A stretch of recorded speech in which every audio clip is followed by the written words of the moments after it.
যারা বিশেষ করে অর্থোপেডিক সার্জন তারা কিন্তু ইতিহাস নেবে যে তার ইনজুরিটা কি হয়েছিল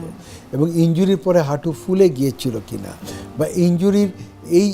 পরে আরও কিছুকাল পরে তার হাঁটতে চলতে বা সিঁড়িতে উঠতে নামতে অসুবিধা হয়েছিল কিনা,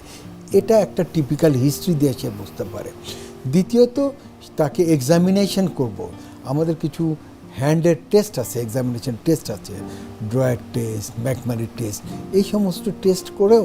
ক্লিনিক্যালি আমরা বুঝতে পারি যে তার হাঁটুর লিগামেন্ট ইনজুরি হচ্ছে। তারপরে যদি সে মনে করে যে তার লিগামেন্ট ইনজুরি হয়েছে বলে প্রতীয়মান হচ্ছে, তখন সে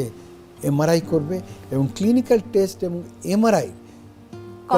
কনফার্ম করবে যে তার